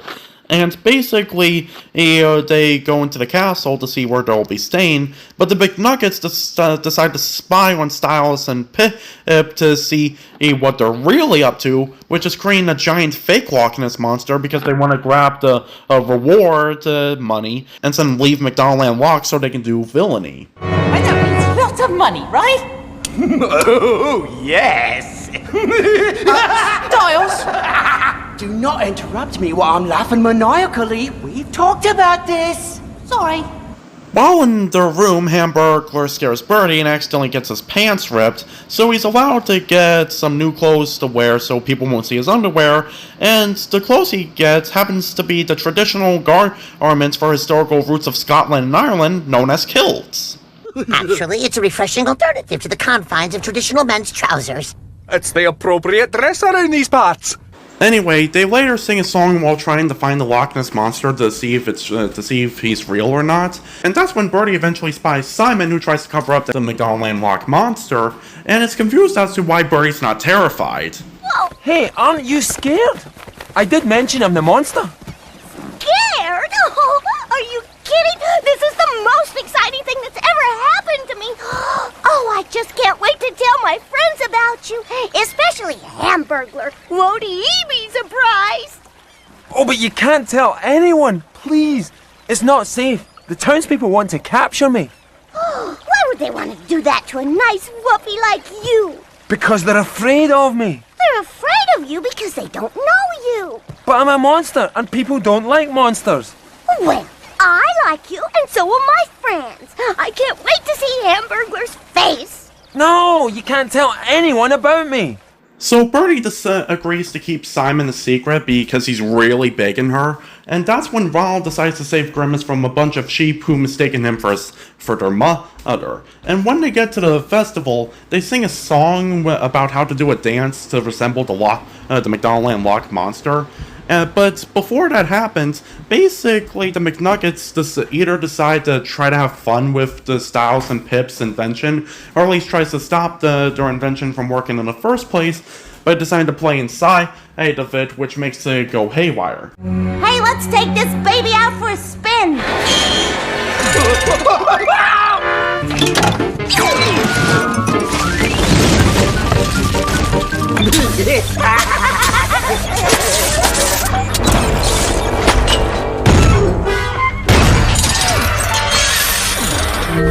Please remain seated until the ride has come to a complete stop.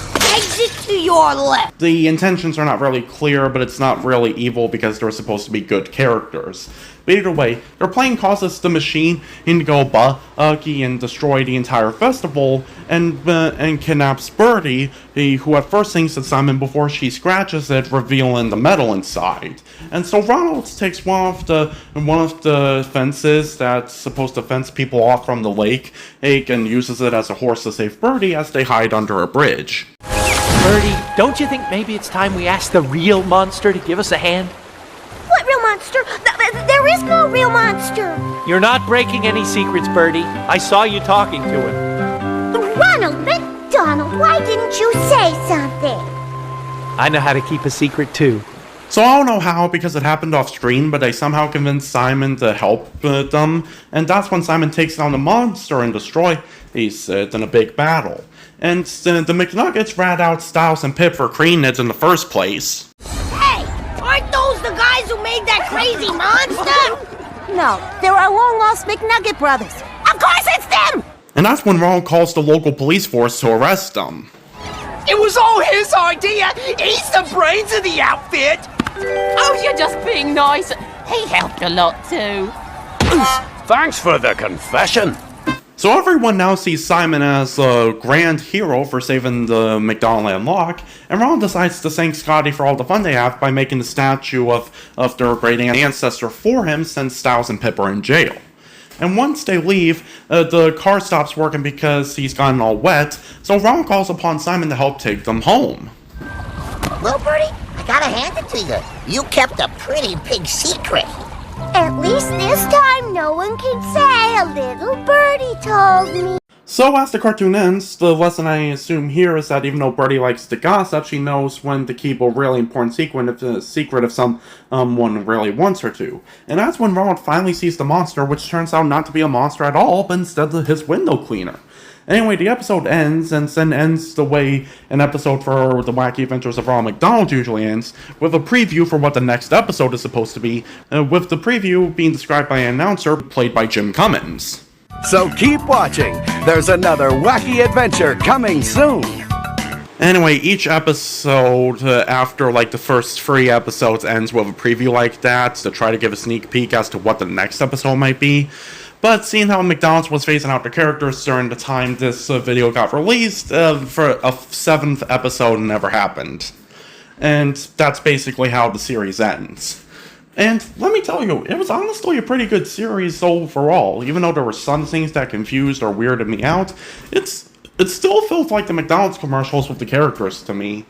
And honestly, it proves that Ronald could potentially work as a TV or streaming series if McDonald's really wanted him to.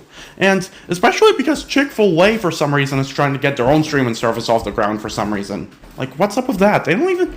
All they have for mascots is cows! But anyway, basically, a lot of people have wanted Ronald and the gang to return, and thanks to McDonald's seeing the potential in them with creating stuff like the McDonaldland meal, they have. But honestly, the only step they're missing now is, like, to give them their own TV series that's faithful to their original commercials, and probably some stuff that's similar to the Wacky Adventure series. I mean, sure, they're off to a great start by creating Lost in McDonaldLand, but other than that, I mean, like, an actual series with episodes that last, like, maybe 20 or 30 minutes, that basically have Ronald and the gang in the live-action world going on adventures in McDonaldland, which feel like the original commercials from the 70s, 80s, 90s, and even early 2000s, including all of those characters. I'm not exactly sure how the style would be, seeing how they've incorporated a lot of different stuff for the commercials over the years, but honestly, it would have been really cool. And sure, for the series, we would have to try to figure out a way how to make this work without being a commercial for McDonald's, since we don't want people to view it as a commercial. Especially since they tried really hard to not make the Wacky Adventures of Ronald McDonald's a commercial, to be honest, apart from commercials to try to sell the VHSs. But other than that, I feel like a series with them could work, seeing how people really love having them back. In fact, honestly, if they ever had a series, people would never need to use them. And in fact, if McDonald's actually made a series based off of them, people could have as much Ronald McDonald's as they want with McDonald's doing whatever the heck they want for their advertising, and people just wouldn't care, seeing how they would probably focus on the Ronald McDonald series more than the commercials, unless it's something they're really interested in. But either way, even though I'm not sure how exactly the series would go, I do have an idea for what a potential first episode could be, and I'm not sure if people would see this as a commercial or not, seeing how I'm not very good at writing for fast food mascots, but I do exactly know how it would play out. Basically, the episode would probably feature a food critic who's never had McDonald's food before, so his boss decides to send him to McDonaldland, where the very first McDonald's location is, so he can taste test the food. And I know there is an actual real-life first McDonald's location, but I feel like in the cartoon and magic lore for McDonald's, the first ever McDonald's being in McDonaldland would make sense, seeing how it's McDonaldland, not fast food land. Anyway, basically Ronald happens to be the owner of that establishment, because how else can he settle the bill for every time he and his friends go to McDonald's to eat food? And basically he takes the order of the food critic, which is everything on the menu, just to see how everything tastes, and basically he gets worried because this food critic usually likes to eat things when it's fresh from the source, but fresh from the source in McDonaldland doesn't mean what it means in the real world, especially because there are like hamburger patches, french fry patches, fake volcano shakes, Sundae mountains, and basically stuff like that all over the place. So it's a really, really difficult journey to try to get every single McDonald's food item on the menu that's usually available during regular days.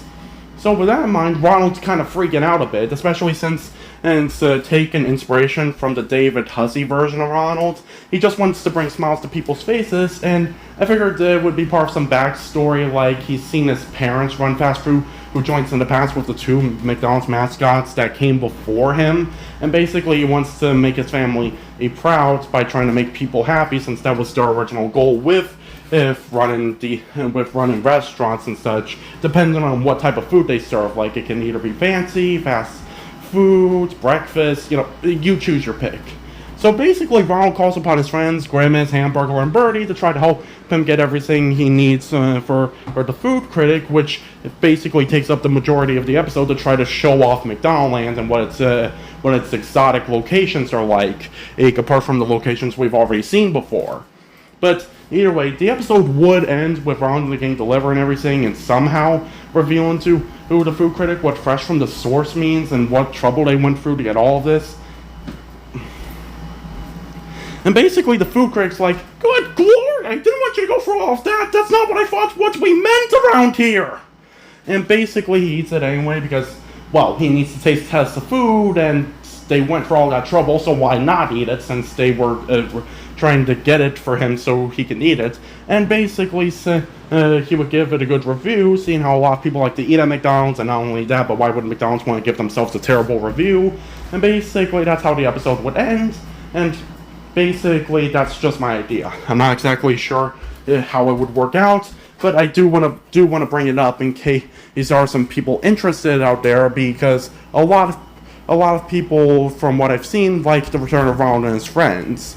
So anyway, that's basically my review on the Wacky Adventures of Ronald McDonald, one of the first ever McDonald'sland TV series, even if it was on VHS.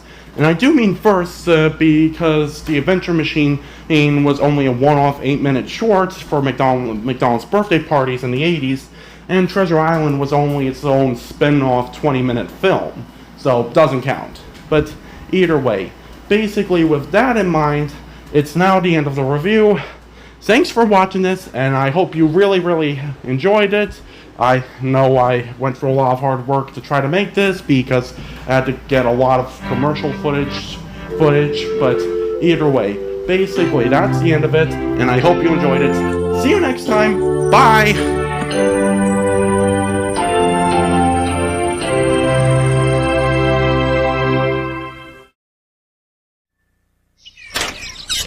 This is your very own clown, Ronald McDonald. Hoping I'll see you next time, live and in person at McDonald's.